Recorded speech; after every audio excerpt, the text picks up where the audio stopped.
रविवार को अयोध्या पहुंचे केंद्रीय वित्त राज्य मंत्री पंकज चौधरी रोटरी क्लब की संगोष्ठी और इनकम टैक्स विभाग के अधिकारियों की बैठक में शामिल हुए, जिसके बाद उन्होंने कहा कि व्यापारियों को लेकर फाइनेंस मिनिस्ट्री में कई महत्वपूर्ण निर्णय लिए गए हैं। जीएसटी काउंसिल ने भी कई रिकमेंडेशन दिए हैं, जिसको लेकर महत्वपूर्ण निर्णय लिया गया है। अब 2 करोड़ रुपए से नीचे जीएसटी में हेरफेर करने वाले व्यापारियों पर मुकदमा नहीं दर्ज होगा, वह जेल भी नहीं जाएंगे, उनको मुक्त किया गया है।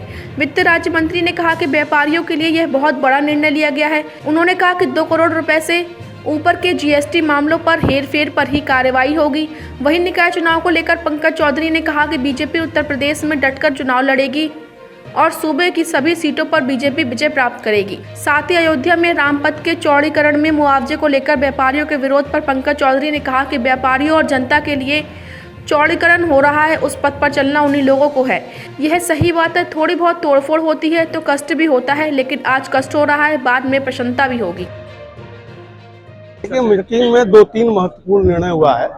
कुछ काउंसिल ने रिकमेंड किया है गोप को, ग्रुप ऑफ मिनिस्टर्स, लेकिन जो कल एक महत्वपूर्ण जनता के लिए निर्णय हुआ है कि अब 2 करोड़ से नीचे वाले जो भी टैक्स होंगे उनको कहीं ना कहीं जेल जाने की आवश्यकता नहीं पड़ेगी, उनको उससे मुक्त कर दिया गया है। जो सबसे बड़ा निर्णय था कि व्यापारियों के ऊपर कहीं ना कहीं संकट मंडराता था, ये जीएसटी काउंसिल ने निर्णय लिया कि 2 करोड़ से ऊपर के मामलों में वो कार्रवाई होगी, नीचे के मामलों में नहीं होगी। लेकिन निकाय चुनाव आ रहा है, निकाय भारतीय जनता पार्टी उसको डट कर लड़ेगी और पूरे प्रदेश में हम लोग भारी मतों से जीत कर आएंगे। अब देखिए, चौड़ीकरण तो व्यापारियों के लिए ही हो रहा है, जनता के लिए हो रहा है, चलना उनको ही है। ये सही बात है कि कहीं ना कहीं इसका थोड़ा बहुत टूट फूट होता है तो मन में कष्ट तो होता है, दिक्कत होती है, लेकिन बाद में प्रसन्नता भी होता है।